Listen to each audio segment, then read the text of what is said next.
नमस्कार दोस्तों, स्वागत है आपके अपने YouTube चैनल रीडिंग लवर्स पर। दोस्तों, अगर आप हमारे चैनल पर पहली बार आए हैं तो हमारे चैनल को सब्सक्राइब करें, लाइक करें और साथ में बेल वाला आइकन को दबाना न भूलें, जिससे आपको हमारे आने वाली वीडियो की नोटिफिकेशन मिलती रहेगी। नमस्कार दोस्तों, स्वागत है आपके अपने YouTube चैनल रीडिंग लवर्स पर। दोस्तों, आज हम करने वाले हैं कर्ण जीके के महत्वपूर्ण क्वेश्चन। दोस्तों, वीडियो शुरू करने से पहले एक बार नज़र डाल लेते हैं कल वाले होमवर्क क्वेश्चन पर। तो हमारा क्वेश्चन था कि जो हाल ही में जो केंद्र सरकार है, इसने समूह गाय की नौकरियों में इनमें से कितने नए खेलों को शामिल कर उनको स्पोर्ट्स कोटे के तहत नौकरी देने की घोषणा की है। तो राइट आंसर था हमारा ऑप्शन है 20 खेल। मोस्टली स्टूडेंट्स के द्वारा राइट आंसर दिया गया है और उसके बारे में डिटेल से लिखा गया है। तो केंद्र सरकार ने जो समूह गाय की जो सीधी भर्ती है, इसके लिए 43 खेलों की सूची में 20 नए खेल शामिल किए हैं। इनमें जो मलखंब, रग्बी, रस्साकशी, बेसबॉल, बास्केटबॉल, पैरालंपिक व पैरा एशियाड खेल शामिल हैं। यह आदेश जो है कार्मिक मंत्रालय ने जारी किया है और इससे पहले केंद्र की जो लिस्ट थी, इसमें क्रिकेट, बैडमिंटन और बॉक्सिंग समेत कुल 43 खेल शामिल थे। तो सीधी भर्ती में इन 63 खेलों को अन्य प्लेयर्स को फ़ायदा मिलेगा जो राज्य या देश के लिए नेशनल या इंटरनेशनल लेवल पर खेल चुके हैं। तो दोस्तों, ये थी हमारे कल के होमवर्क क्वेश्चन से कुछ महत्वपूर्ण जानकारी। तो दोस्तों, वीडियो शुरू करते हैं। हमारा आज का फर्स्ट क्वेश्चन है, हाल ही में किस राज्य के कुडप्पा जिले में खुदाई के दौरान रेनाटी चोलियो के एक दुर्लभ ये जो रेयर इंस्पिरेशन है ये प्राप्ति हुई है। तो दुर्लभ शिलालेख की जो है प्राप्ति है ये कहाँ से हुई है? ऑप्शन है आंध्र प्रदेश, मध्य प्रदेश, कर्नाटक या तमिलनाडु। राइट आंसर है ऑप्शन ए, आंध्र प्रदेश। तो हाल ही में जो आंध्र प्रदेश जो राज्य है, यहाँ से कुडप्पा जिले में खुदाई के दौरान ये जो रेनाटी चोलियो के एक दुर्लभ शिलालेख की प्राप्ति हुई है। नेक्स्ट है, सुप्रीम कोर्ट ने टेलीकॉम कंपनियों को अपना AGR बकाया चुकाने के लिए कितने साल का समय दिया है? जो सुप्रीम कोर्ट है, इसने जो टेलीकॉम कंपनी होती है उनको अपना AGR बकाया के लिए कितने साल का समय दिया है? ऑप्शन है 7 साल, 8 साल, 5 साल या 10 साल। तो उनको जो 10 साल का समय दिया गया है। और दोस्तों, अगर आपने हमारी पहले वाली वीडियो नहीं देखी है तो इसे आप आई बटन पर क्लिक करके देख सकते हैं और इस वीडियो की PDF आप हमारे टेलीग्राम ग्रुप से प्राप्त कर सकते हैं। तो नेक्स्ट क्वेश्चन है हमारा, उस राज्य का नाम बताइए जो संयुक्त राष्ट्र सतत विकास लक्ष्यों के अनुरूप भारत का पहला अंतर्राष्ट्रीय महिला व्यापार केंद्र स्थापित करेगा। दोस्तों, एग्जाम की दृष्टि से ये महत्वपूर्ण जो क्वेश्चन रहेगा। तो ये जो पहला अंतर्राष्ट्रीय महिला व्यापार केंद्र है ये कहाँ स्थापित होगा? ऑप्शन है केरल, तमिलनाडु, हरियाणा या उड़ीसा।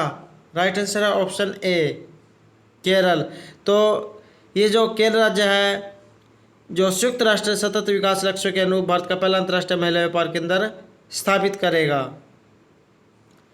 नेक्स्ट है, पहली बार कहाँ पर जाइए शिपलेन सेवा 31 अक्टूबर 2020 से शुरू की जाएगी। तो ये जो सेवा है शिपलेन, ये कहाँ पर शुरू होगी? ऑप्शन है केरल, कर्नाटक, महाराष्ट्र या गुजरात। तो ये शुरू होगी गुजरात में। तो पहली बार गुजरात में जाए शिपलेन सेवा 31 अक्टूबर 2020 से शुरू की जाएगी। दोस्तों, अगर आपको हमारे क्वेश्चन अच्छे लगते हैं तो लाइक ज़रूर कीजिएगा और कमेंट बॉक्स में लिखिएगा कि हमारे क्वेश्चन कैसे लगे हैं। और अगर आपने अभी तक हमारे चैनल को सब्सक्राइब नहीं किया तो सब्सक्राइब कर ले और साथ में जो बेल वाला आइकॉन है उसे जरूर दबाएं, जिससे जो आपको हमारे आने वाली वीडियो की नोटिफिकेशन मिलती रहेगी। तो नेक्स्ट क्वेश्चन है, किस राज्य सरकार ने मेजर ध्यानचंद विजय पथ योजना शुरू की है, जिसके तहत राज्य के जो 19 अंतर्राष्ट्रीय खिलाड़ी हैं उनके घर तक पक्की सड़क बनाई जाएगी। तो किस राज्य ने जो है ये काम किया है? ऑप्शन है उत्तर प्रदेश, राजस्थान, गुजरात या नागालैंड। राइट आंसर है ऑप्शन ए, उत्तर प्रदेश की जो सरकार है इसने मेजर ध्यानचंद विजय पथ योजना शुरू की है। दोस्तों, एग्जाम में ये भी आ सकता है कि ये जो मेजर ध्यानचंद जो विजय पथ योजना है किस राज्य ने शुरू की है? तो ये उत्तर प्रदेश ने शुरू की है। या इस प्रकार भी आ सकता है कि 19 जो अंतर्राष्ट्रीय खिलाड़ी हैं उनके अगर तो पक्की सड़क या कौन सी राज्य की सरकार बनाएगी? तो ये उत्तर प्रदेश सरकार बनाएगी। और कौन सी योजना के तहत बनाई गई, तो ये जो है मेजर ध्यानचंद जो विद्यापथ योजना है इसके तहत जो है ये सड़क बनाई जाएगी। दोस्तों एग्जाम में जो है किसी भी तरीके से क्वेश्चन को पूछा जा सकता है, तो आपको सभी तरीके से क्वेश्चन को याद कर लेना है। और दोस्तों ये जो क्वेश्चन है ये महत्वपूर्ण क्वेश्चन है और आपको जो है इनको एक नोटबुक में नोट कर लेना है। नेक्स्ट है, केंद्र सरकार ने भारतीय विमानन कंपनियों को इनमें से कितने प्रतिशत घरेलू उड़ानों के लिए मंजूरी प्रदान की है। ऑप्शन है 40%, 60, 80 या 20%। राइट आंसर है ऑप्शन बी 60%। तो सेंटर की जो सरकार है इसने जो भारतीय विमानन कंपनियां हैं इनमें से जो 60% घरेलू उड़ानों के लिए मंजूरी प्रदान कर दी है। हमारा अगला क्वेश्चन है, हाल ही में किस देश की सरकार ने भारत को 3500 करोड़ रुपए की जो राशि का आधिकारिक विकास सहायता ऋण प्रदान किया है। ऑप्शन है इजराइल, ब्राज़ील, दक्षिण कोरिया या जापान। राइट आंसर है ऑप्शन डी जापान। तो हाल ही में जो जापान देश है इस सरकार ने भारत को 3500 करोड़ रुपए की राशि का आधिकारिक जो विकास सहायता ऋण है ये प्रदान किया है। नेक्स्ट है, प्रधानमंत्री नरेंद्र मोदी के द्वारा की गई घोषणा के अनुसार इनमें से कौन सा महीना वर्ष 2020 में पोषण माह के रूप में मनाया जाएगा।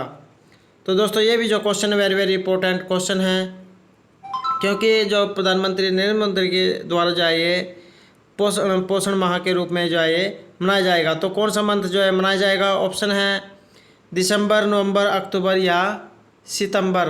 राइट आंसर है ऑप्शन डी सितंबर महीना जो है ये पोषण माह के रूप में मनाया जाएगा। तो इसकी जो है घोषणा किसके द्वारा की गई है, तो ये जो है घोषणा प्रधानमंत्री नरेंद्र मोदी के द्वारा की गई है। नेक्स्ट है, कोविड-19 रोगियों को भोजन और दवा पहुंचाने में मदद करने के लिए भारतीय रेल के द्वारा ये जो विकसित रिमोट नियंत्रित मेडिकल ट्रॉली है इसका नाम क्या रखा गया है। तो ऑप्शन है केयर बोट, ये जो DIAGN बोट, मेड बोट या रेल बोट। राइट आंसर है ऑप्शन सी मेड बोट नाम से जो है ये मेडिकल ट्रॉली इसका नाम रखा गया है। नेक्स्ट है, इनमें से किसे प्रेस ट्रस्ट ऑफ इंडिया के नए अध्यक्ष के रूप में चुना गया है। तो ये जो प्रेस ट्रस्ट ऑफ इंडिया है PTI इसके जो नए अध्यक्ष है ये कौन बने हैं। ऑप्शन है अविक सरकार, KS दत्तवालिया, प्रेम प्रकाश या विधान चंद्र रॉय। राइट आंसर है ऑप्शन ए अविक सरकार जो है ये PTI के नए अध्यक्ष के रूप में चुने गए हैं। नेक्स्ट है, हाल ही में ICICI ये जो प्रूडेंशियल लाइफ इंश्योरेंस कंपनी है लिमिटेड इसके द्वारा गूगल असिस्टेंट पर लॉन्च किए गए आर्टिफिशियल इंटेलिजेंस संचालित वॉइस चैटबॉट, ये जो वॉइस चैटबॉट है इसका नाम बताना है। ऑप्शन है आईगो, LIGO, ईगो या चार्ट गो। तो right answer option B LIGO। Next है, उस संस्थान का नाम बताइए जिसके द्वारा एक free mobile scanner application air scanner launch की गई है। तो ये किस संस्थान के द्वारा जाए एयर स्कैनर नाम से जो ऐप है ये लॉन्च की गई है। ऑप्शन है IIT दिल्ली, रुड़की, गुवाहाटी या Bombay. Right answer option D Bombay जो संस्थान है IIT बॉम्बे के जो संस्थान है इसके द्वारा जो छात्र हैं इनके द्वारा एक free mobile scanner app air scanner नाम से जो ये लॉन्च की गई है। नेक्स्ट है, cycling federation of India CFI। दोस्तों एग्ज़ाम में जो है CFI की फुल फॉर्म भी पूछी जा सकती है। तो C से साइकिलिंग, F से फेडरेशन ऑफ, I से इंडिया। 2021 में दिल्ली, मुंबई और कहां पर जाए साइकिलिंग समिट की मेज़बानी की जाएगी। ऑप्शन है बेंगलुरु, चेन्नई, लखनऊ या शिमला। राइट आंसर है ऑप्शन ए बेंगलोर। तो दिल्ली, मुंबई और बेंगलोर में जाए साइकिल जो समिट है इसकी मेज़बानी की जाएगी। नेक्स्ट है, इनमें से किसने हाल ही में आंध्र प्रदेश के विशाखापत्तनम में स्थित रक्षा ship builder Hindustan shipyard limited HSL के अध्यक्ष और प्रबंध निदेशक के रूप में पदभार ग्रहण किया गया है। तो ये जो HSL हिंदुस्तान शिपयार्ड लिमिटेड। दोस्तों ये जो HSL है इसकी फुल फॉर्म है एस से हिंदुस्तान, एस से शिपयार्ड और एल से लिमिटेड के प्रबंध निदेशक के रूप में जो पदभार ये किन के द्वारा ग्रहण किया गया है। ऑप्शन है हेमंत खत्री, आर माधवन, डी राजकुमार या Ajit Kumar Mohanty. Right answer option A Hemant Khatri. हमारा अगला क्वेश्चन है बॉलीवुड फिल्म निर्माता का नाम बताइए। The big thought of little love नाम से पुस्तक लिखी गई है। तो ये जो बॉलीवुड फिल्म निर्माता है जिनके द्वारा the big thought of little love नाम से पुस्तक लिखी गई है, तो कौन है। ऑप्शन है अनुराग कश्यप, महेश भट्ट, श्याम बेनेगल या कर्ण जौहर। राइट आंसर ऑप्शन डी कर्ण जौहर। नेक्स्ट है देश में साइकिलिंग की संस्कृति को बढ़ावा देने के लिए cycling federation of India CFI किस वर्ष में पहली बार साइकिलिंग शिखर की मेजबानी करेगा। तो इसमें जो है सन पूछा गया है, तो ऑप्शन है 2024, 23, 22 या 21। राइट आंसर है ऑप्शन डी 2021 में। नेक्स्ट है उस व्यक्ति का नाम बताइए जिसका केंद्रीय प्रत्यक्ष कर बोर्ड के अध्यक्ष के रूप में जो कार्यकाल है भारत सरकार के द्वारा 6 महीने के लिए बढ़ा दिया गया है। तो ये जो केंद्रीय प्रत्यक्ष बोर्ड है इसके अध्यक्ष के रूप में जो कार्यकाल है भारत सरकार के द्वारा 6 महीने के लिए बढ़ा दिया गया है, तो कौन व्यक्ति है। ऑप्शन है अमिताभ कांत, अरविंद पनगरिया, प्रमोद चंद्र मोदी या विवेक देव रॉय। तो ये हैं Pramod Chandra Modi. Right answer option C. हमारा अगला क्वेश्चन है हिमाचल प्रदेश सरकार ने वार्षिक परीक्षाओं के लिए इनमें से कितने प्रतिशत सिलेबस को कम करने का फैसला किया है। दोस्तों जैसे हाल ही में जो है कोरोना नाम से जो महामारी चली हुई है, इसके कारण जो सरकार हैं ये अपने जो पाठ्यक्रम है बच्चों का उसमें जो कटौती कर रही हैं। तो इसमें जो है हिमाचल प्रदेश की जो सरकार है इसने जो सिलेबस है इसमें कितने प्रतिशत जो है इसको कम करने का फैसला किया है।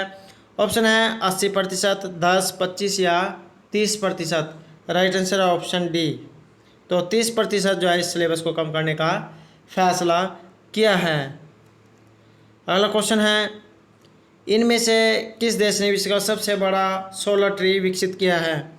तो किस देश के द्वारा जो है सबसे बड़ा सोलर ट्री विकसित किया गया है जो सौर ऊर्जा से प्रकाश होगा। ऑप्शन है नेपाल, भारत, चीन या रूस। राइट आंसर है बी। तो भारत के द्वारा जो है विश्व का सबसे बड़ा सोलर ट्री विकसित किया गया है। दोस्तों एग्ज़ाम में जो है ये एग्ज़ाम के लिए महत्वपूर्ण क्वेश्चन है और एग्ज़ाम में जो है ये इसके आने की संभावना रहेगी। नेक्स्ट है केंद्रीय मंत्रिमंडल ने भू विज्ञान और खनिज संसाधनों के क्षेत्र में भारत और किस देश के सहयोग को मंजूरी दी है। तो ये जो केंद्रीय मंत्रिमंडल है इसने जो भूमि विज्ञान और खनिज संसाधन है के क्षेत्र में भारत और कौन से देश के सहयोग को मंजूरी दी है। ऑप्शन है नेपाल, चीन, रूस या Finland. Right answer option D. तो फिनलैंड देश को जब भारत और जो फिनलैंड देश है इसके सहयोग को मंजूरी दी है। किसने? केंद्रीय मंत्रिमंडल ने भूमि विज्ञान और खनिज संसाधनों के क्षेत्र में। तो दोस्तों ये थे हमारे आज के करंट जीके के महत्वपूर्ण क्वेश्चन। दोस्तों एक जो है हमारा क्वेश्चन रहेगा, क्वेश्चन है हाल ही में भारत ने PUBG गेम समेत कितने चाइनीज ऐप पर प्रतिबंध लगा दिया गया है। तो हाल ही में सरकार ने जो PUBG गेम है इन पर जो है प्रतिबंध लगा दिया है। तो कितने पर जो है ये प्रतिबंध लगाया गया है। ऑप्शन है 120, 135, 145 या 118। दोस्तों इस क्वेश्चन का आंसर आपको कमेंट बॉक्स में देना है और क्वेश्चन के आंसर के बारे में जितना ज़्यादा पता हो उतना लिखा करें, क्योंकि जो चीज़ आप लिख देते हो वो जो लंबे समय तक आपके माइंड में रहती है, इसलिए जितना ज़्यादा हो सके उतना लिखा करें। और दोस्तों अगर आपको हमारे क्वेश्चन अच्छा लगे तो हमारे चैनल को सब्सक्राइब कीजिएगा। और दोस्तों हमारे साथ अंत तक बने रहने के लिए धन्यवाद।